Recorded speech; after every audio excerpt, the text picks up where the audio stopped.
Hello everyone and welcome back to another edition of Around the Ancient Eight here on the Ivy League Digital Network. Matt Panto here as we get set to look at the upcoming men's basketball weekend of games, and we do so with Bill Spaulding, our Ivy League Digital Network correspondent for the Harvard Crimson. Bill is nice enough to join us from Boston, Massachusetts. Bill, really appreciate a couple minutes today. Thank you for having me. Should be a fun last couple weekends of the season. Bill, a really good trip this past weekend for the Crimson as they go down to Penn and Princeton and pick up victories. Just talk about what a great weekend that was for Harvard.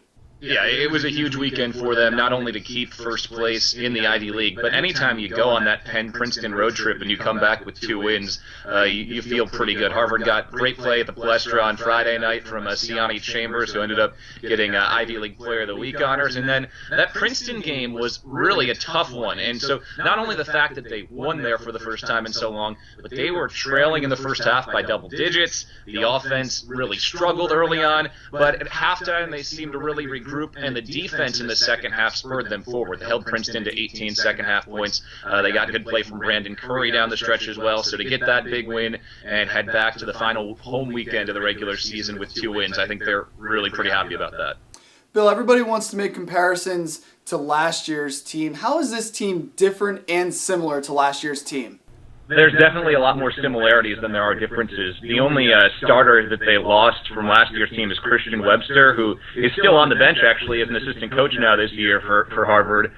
Meanwhile, they got their whole core back from last year. Plus, you add in Brandon Curry and Kyle Casey, who missed last season, 2 more starters in there. It's a really strong group, and a group that has 5 or 6 different guys who on any different night can be the go-to scorer. That's what has been so good for them this year. Even their top scorer, Wesley Saunders, can have a low-scoring night, and they can still find a way to win because somebody else picks up the slack. I think if they do make the NCAA tournament, they'll be a very tough out for a first weekend opponent.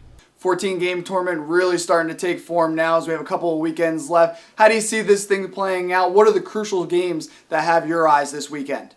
Well, I think a lot of people are starting to look ahead to a couple weekends from now when Harvard and Yale play each other, and of course that looks like it might be the game that decides everything, but I know this Harvard team is definitely not sleeping on this weekend. You look at Saturday's game against Columbia, those 2 teams played back in New York City a few weeks ago. They went to double overtime, so as you know, in a 14-game tournament, you can't afford to slip up against any of the teams that maybe on paper you should beat, so you certainly need to handle business against Cornell, and I'm sure they'll have a really good matchup with a Columbia team that's played very well this weekend. Bill, we appreciate your coverage all year long. Certainly appreciate a couple minutes today, too. Thank you very much. That's Bill Spaulding, our Ivy League Digital Network correspondent for the Harvard Crimson. Join us again around the Ancient Eight tomorrow as we preview the full weekend of women's games. Matt Panto for the Ivy League Digital Network.